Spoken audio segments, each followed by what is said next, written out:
Salut les gars, c'est Béas, j'espère que vous allez bien. J'ai une petite nouvelle pour vous. Aujourd'hui, je me lance sur YouTube les frérots. Donc bienvenue sur ma chaîne et abonnez-vous les frérots. Abonnez-vous. Aujourd'hui, je vais vous présenter le nouvel écran Zowie BenQ XL 2546K que Zowie m'a envoyé. Je les remercie énormément d'ailleurs. Let's go, on va voir ça. L'écran fait 24,5 pouces, les mecs. La première chose qui m'a tapé à l'œil dès que j'ai monté l'écran, c'est le nouveau pied. Franchement, c'est une dingue. Voilà les gars, je vous montre le nouveau pied. Vous voyez, il est beaucoup plus petit. Ça prend beaucoup moins de place. Et là, je vous montre le pied de l'ancien modèle. Vous voyez la différence quand même? Moi, je trouve qu'il y a une grosse différence. Avec ce nouveau pied, je me sens vraiment beaucoup plus à l'aise. Je vous montre pas qu'avec l'ancien modèle, quelqu'un qui met des gros coups de souris quand je joue. De temps en temps, je tapais à l'écran. Et là, je vous montre pas que là, on a beaucoup plus d'espace. Je me sens plus à l'aise, je fais mes mouvements beaucoup mieux. Et franchement, c'est un gros plus, ce nouveau pied. Pas mal. Je vais vous montrer les boutons. Maintenant, les gars, vous voyez, sur l'ancien modèle, les boutons, ils sont devant. Et là, aïe, ils sont plus devant, comme vous voyez. Les boutons, ils se trouvent derrière. Et avec un petit joystick là. Vous voyez, ça c'est un petit joystick qui nous aide à régler. Franchement, je trouve ça vraiment cool. Comme je vous ai dit les gars, les boutons ils se trouvent derrière maintenant. Et bah grâce à ça, on règle beaucoup plus facilement tous les settings qu'on doit faire. Vous voyez, avec le petit joystick que je vous ai dit, on ouvre le panel et grâce à ça, on peut régler, on peut aller dans le menu, on peut choisir les modes, les couleurs, etc. C'est vraiment beaucoup plus facile à faire maintenant par rapport à l'ancien modèle. Derrière l'écran, on a un petit support les gars, comme vous pouvez le voir. On peut le ranger, on peut le mettre. Enfin, c'est un support pour mettre notre casque quand on a besoin, quand on est en LAN, etc. Vous voyez là, hop, je l'ai mis. Ah, pas mal, hein. Et là, ici, on a un petit poignet. Quand on veut aller en LAN, quand on veut le porter l'écran, etc., bah, on porte par là. Et c'est vraiment trop facile à porter. Comme vous pouvez le voir ici, en fait, on peut régler, on peut le monter ou on peut le baisser l'écran, comment on veut l'utiliser. Et là, on a un petit truc rouge là qui nous aide à garder le réglage. En fait, moi, j'utilise en 5,5. Du coup, bah, quand je vais en LAN ou quand je veux le porter, etc., bah, si ça bouge un peu, après, je sais que, bah, il était à 5,5. Du coup, hop, là, je reviens à 5,5 et je le mets exactement comme ça. Et on peut le bouger aussi. On peut le baisser comme ça et on peut le montrer comme ça aussi. Et voilà. Il y a aussi des petits cache-cache ici les gars. Donc je sais pas vous les appelez comment. Moi je les appelle cache-cache. J'utilise les propres mots. Faut être naturel les gars. C'est pas parce qu'on fait une vidéo YouTube que voilà. Donc là mes petits cache-cache. En fait ils servent à quoi? Par exemple quand on va aller en LAN. Vous savez pendant les LAN frère. Faut être honnête. De temps en temps on n'a pas trop de place. Du coup et c'est possible qu'on joue une équipe qui est juste à côté de nous. Et là bah pour cacher votre écran. Pour cacher du soleil un peu, vous voyez, bah, on peut les utiliser comme ça. Voilà. Dès que j'ai commencé à jouer avec cet écran, les gars, première fois, j'ai vu une grande différence par rapport à l'ancien modèle. Dans l'ancien modèle, le temps de réponse était de 1 ms. Et là, c'est 0,5 ms. C'est vraiment beaucoup plus fluide. Je préfère largement celle-là. Dans cet écran, on peut trouver des modes qui sont déjà intégrés dedans. Ils ont mis un mode FPS 1, FPS 2 et FPS 3. Et le FPS1 qui concerne pour CSGO, 2 et 3 c'est Call of Duty et Fortnite je crois. Ensuite on peut télécharger un logiciel pour Valorant aussi. C'est un truc que j'aime bien parce qu'en fait dès qu'on va sortir du carton, bah, l'écran il est déjà pris.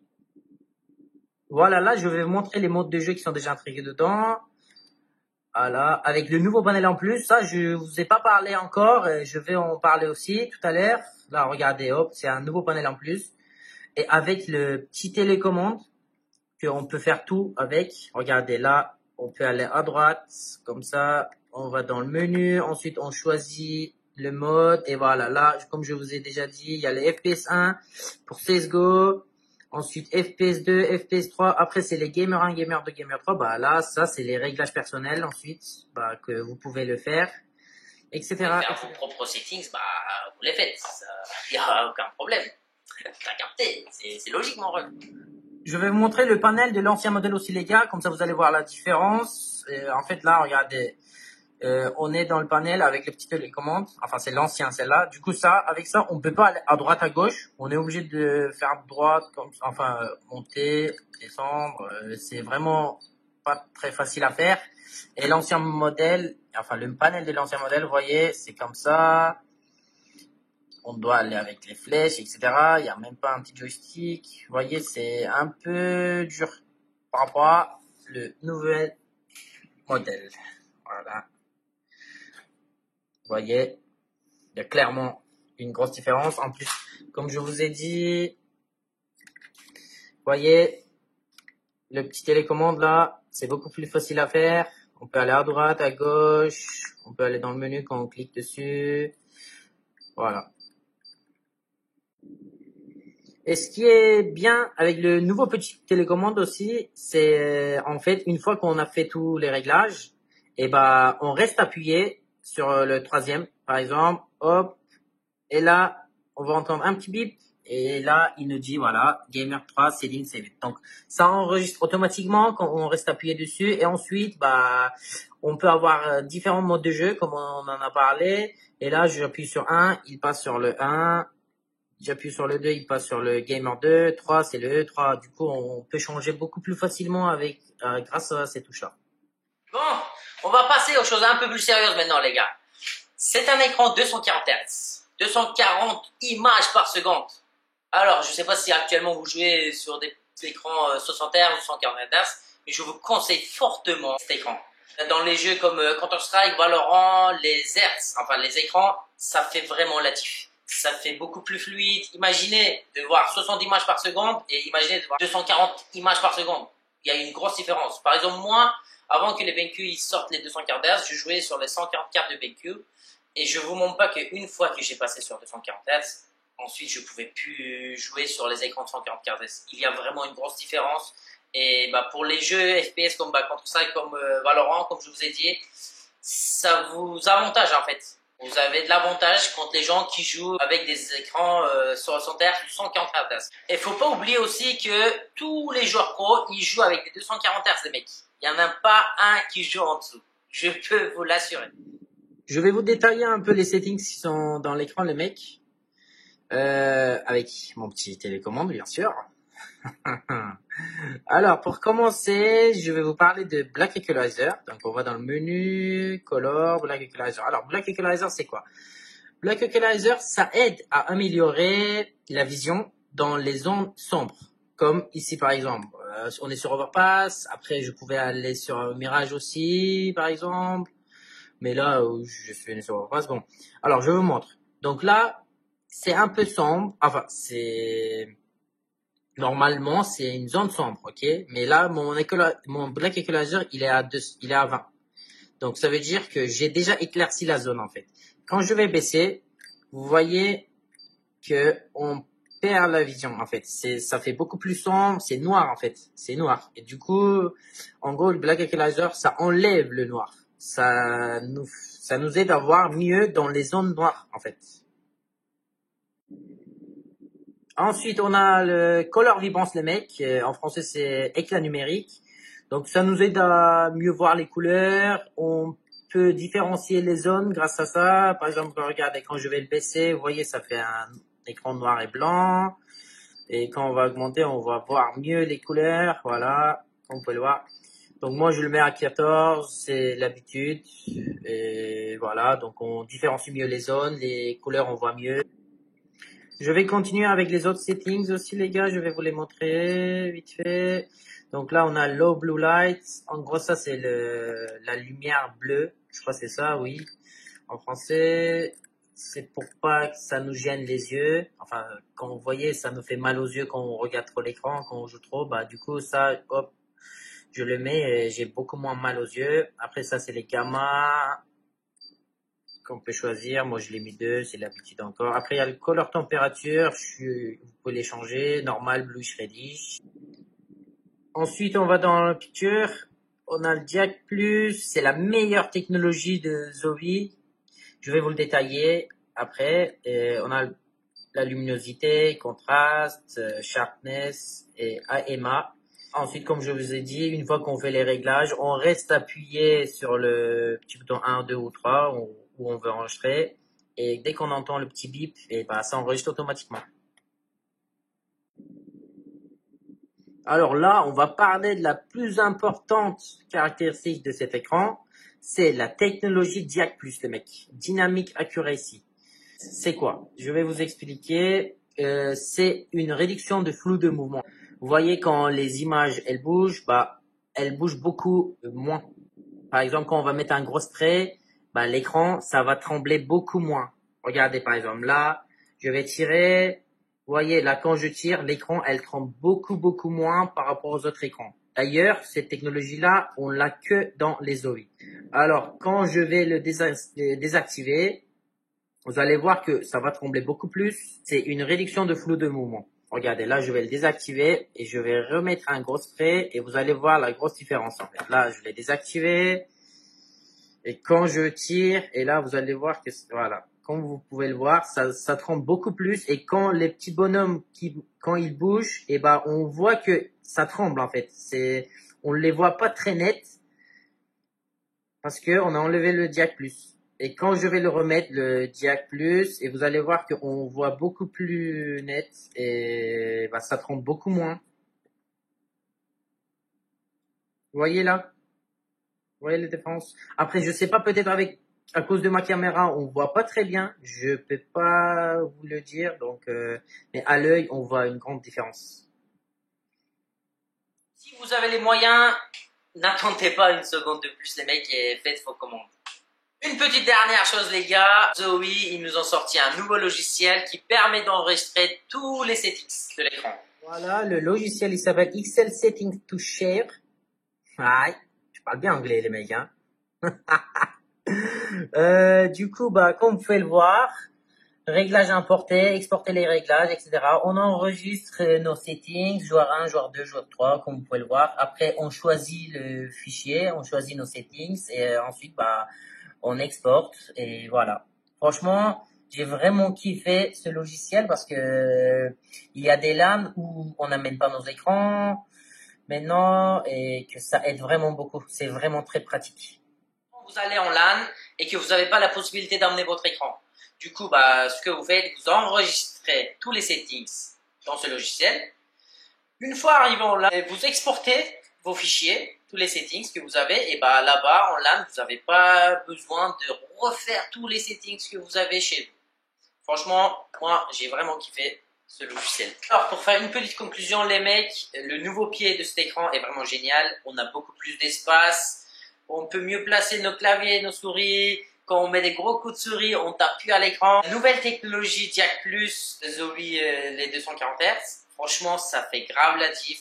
Voilà les gars, enfin on a fini notre première vidéo. J'espère que cette vidéo vous a plu. Si vous avez d'autres questions, n'hésitez surtout pas à me contacter sur Twitter ou sur mon Discord. Je suis là pour vous aider. Je remercie encore une fois à Zowie France pour leur confiance. Je vous aime les frérots. Bisous à tous.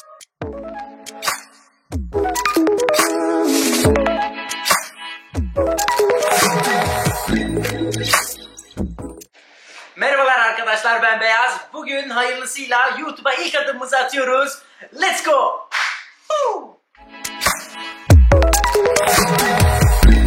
İlk videomda sizlere Zowie BenQ'nun bana göndermiş olduğu XL2546K modelini tanıtacağım. O zaman başlayalım. Let's go! Öncelikle arkadaşlar ekranın boyutu 24.5 inç. Ekranı taktığım zaman ilk gözüme çarpan detay ayaklığı oldu. Eski modellerine göre daha küçük bir ayaklık yapmışlar. Böylelikle klavye ve mouse'umuz için daha fazla yere sahip oluyoruz ve movement'larımızı, masaya yerleşim şeklimizi daha rahat bir şekilde oturtabiliyoruz. Mouse'umuzu falan çok rahat bir şekilde kullanabiliyoruz. Gördüğünüz üzere yeni ayaklığı daha küçük bir şekilde tasarlamışlar arkadaşlar. Şimdi size bir de eski ayaklığı gösteriyorum. Daha büyük, daha fazla yer kaplıyor. Böylelikle klavyemize, mouse'umuza daha fazla yer sahibi olabiliyoruz. Eski modelde ön tarafta bulunan tuşları yeni modelde ekranın arkasına koymuşlar. Şimdi gösteriyorum. Ve bir de küçükten bir joystick eklemişler. Bu joystick sayesinde ayarlarımızı daha kolay bir şekilde yapabiliyoruz. Sağa, sola, öne, yukarı, aşağı her tarafa doğru gidiyor. Yine ekranın arkasında böyle küçük bir support var. Bu support'a kulaklık koyuyoruz. Ay şekil oldu ha. Burada da taşıma kolu var. Bu taşıma kolu sayesinde çok rahat bir şekilde ekranı taşıyabiliyoruz. Ekranı istediğimiz kadar yukarı veya aşağı indirebiliyoruz. Buradaki bu kırmızı şey sayesinde de yaptığımız ayarımızı kaydedebiliyoruz. Bu arada ekran tabii ki sağ, sol, şöyle göstereyim. Sağa, sola, öne eğiliyor, yukarı çıkıyor. Ondan sonra her şeyi yapabiliyoruz. Ekranı ilk kullanmaya başladığım andan itibaren eski modele göre gerçekten çok büyük bir fark hissettim. Bildiğiniz üzere Counter Strike, Valorant gibi oyunlar FPS oyunları olduğu için çok hızlı oyunlardır ve bu oyunlarda ekranın gecikme süresinin ne kadar az olduğu çok önemlidir. Yeni modelin gecikme süresi 0.5 ms'tir. Eski modelinki 1 ms'tir. Ve gerçekten bu sayede oyunun daha fazla akıcı olduğunu hissedebiliyorsunuz. Bu ekranın içerisine 3 tane oyun modu eklemişler. FPS 1, FPS 2 ve FPS 3 diye. FPS 1'i CSGO için düzenlemişler.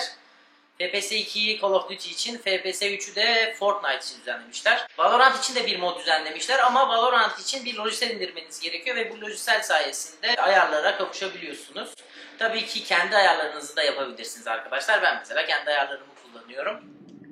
Şimdi size bu modları nasıl seçeceğimizi gösteriyorum. Öncelikle bu küçük kumanda sayesinde tabii ki ekranın arkasında olan joystick'ten de yapabiliyoruz ama ben bu kumandayı daha çok tercih ediyorum. Daha kolayıma geliyor şu küçük kırmızı şey sayesinde. Öncelikle ortaya bir kere tıklıyoruz. Menüye giriyoruz. Menüde mod var ve modlar içerisinde FPS 1, FPS 2 ve FPS 3 istediğimizi seçebiliyoruz ve üzerine bir kere tıklamamız yeterli oluyor. Bunun dışında eğer kendi ayarlarımızı yapmak istiyorsak da renklerden, buradan picture'dan brightness olsun, kontrast olsun her şeyi ayarlayıp ondan sonra Gamer 1, Gamer 2 ve Gamer 3'e kaydedebiliyoruz. Bu kaydetme işlemi de çok kolay. Ayarları bitirdikten sonra 1'e basılı tuttuğumuz zaman küçük bir bip sesi duyuyoruz. Bu bip sesi sayesinde Gamer 1'e bütün ayarlarımız kaydolmuş oluyor. Ardından eğer 1, 2 veya 3 tane profil düzenlediysek 1'e tıklamamız birinci profile geçmemizi sağlıyor. 2'ye 2'ye, 3'te 3'e. Gerçekten çok pratik bir şey. Şimdi biraz daha ciddi konulara geçelim. Bu ekran 240 Hz'tir. 240 Hz demek saniyede 240 tane resim karesi demektir. Yani oyunda mumutlarınızı yaptığınız zaman ki gördüğünüz resimler çok daha akıcı oluyor, daha fazla net oluyor. Eğer 60 Hz veya 144 Hz ekranlara sahipseniz ve eğer imkanınız varsa gerçekten bu 240 Hz ekranı çok öneriyorum. Ve de şunu da söylemeden geçemeyeceğim. Bütün 240 Hz ekranına sahip olan oyuncuların 60 Hz'li oyunculara göre çok fazla avantajları oluyor. Ve bu yüzden de bütün zaten profesyonel oyuncuların hepsinde en az 240 Hz ekranlar vardır. Şimdi ekranın diğer ayarlarını daha detaylı bir şekilde inceleyeceğiz. Öncelikle menüye giriyorum. Küçük kumandam sayesinde. Renklere geliyoruz. Renklerden Black Equalizer ile başlıyoruz. Black Equalizer nedir? Şöyle anlatayım. Map'lerde, oynadığımız oyunlardaki karanlık yerleri aydınlatma. Böyle anlatayım. Mesela şu an Overpass'tayız. CT tarafındayız ve bu yer birazcık karanlık bir yer gördüğünüz gibi. Tabii benim ayarlarım yine olduğu için yani daha aydınlık görünüyor ama normalde çok karanlık bir yer. Black Equalizer 0'da şu an Black Equalizer arttırdığım zaman gördüğünüz üzere çok daha fazla aydınlanıyor. Black Equalizer tamamen bu işe yarıyor. Map'in karanlık yerlerini aydınlatmamıza yarıyor. Yani siyah rengini daha fazla açıyor. Ardından Color Vibrance'ı göreceğiz. Ekran kartı ayarlarınızda Digital Vibrance diye de geçiyor. Bu ayar ise bize ekranı daha fazla renkleri canlılaştırıyor. Gördüğünüz gibi düşürdüğüm zaman tamamen siyah beyaz bir ekrana büründü. Yani ne kadar fazla arttırırsak renkler o kadar daha fazla canlı, dolgun oluyor. Göze daha çok çarpıyor. Genelde bu ayarı map'lerdeki o küçük detayları ayırt edebilmek için kullanıyoruz. Daha fazla o yüzden arttırıyoruz renkleri. Daha net görebilmek için. Low Blue Light'a devam edelim. Low Blue Light mavi ışık oluyor. Hani derler ya gözlere zararlıdır bu mavi ışık. İşte bunu buradan azalttırabiliyoruz ve gözümüz daha az ağrıyor. Ardından Gamma var. Bu Color Temperature var. Sonra Picture'da Diag Plus. Bu Diag Plus Zoe'nin çıkardığı en önemli, en güzel teknolojisi. Bunu daha fazla detaylı bir şekilde hemen anlatacağım. Brightness, Contrast, Sharpness, ayırma ve ayarlar bu şekilde. Şimdi benim için en önemli özellik olan Diag Plus teknolojisinden bahsedeceğiz. Diag Plus teknolojisi arkadaşlar, sprey attığımız zaman ekranda olan o bulanıklaşmanın en aza indirilmesi oluyor. Yani ekranın sarsılmasını en aza indiriyor. Bakın şimdi bir örnek göstereyim. Bir elimle kamerayı tutuyorum, bir elimle de mouse'a basıyorum. Gördüğünüz gibi şu an ekran çok daha az titriyor. Botlar bir movement sarf ederken, bir movement hareketleri içerisindeyken çok daha az titriyorlar ve daha az bulanık bir şekildeler. Yani çok daha net bir şekilde görebiliyoruz. Şimdi bir de kapatacağım ve kapattığım zaman ne kadar daha fazla sarsıldığını ekranın göreceksiniz. Gördüğünüz üzere şu an mesela botların gitmeleri çok daha bulanık bir şekilde. Tabii şu an belki kameradan dolayı da göremiyor, tam net olarak göremiyor olabiliriz ama gözle çok fazla görülebilir, çok fazla ayırt edilebilir bir şekilde fark ediliyor. Son olarak Zoe'nin ayarlarımızı kaydetmemiz için çıkarmış olduğu lojisyenlerden bahsedeceğim. XL Setting to Share. Ha, İngilizcem de güzel ha. Bu lojisyen sayesinde bütün ayarlarımızı buraya kaydedebiliyoruz ve ardından diğer ekranlara bütün ayarlarımızı çok pratik bir şekilde iletebiliyoruz.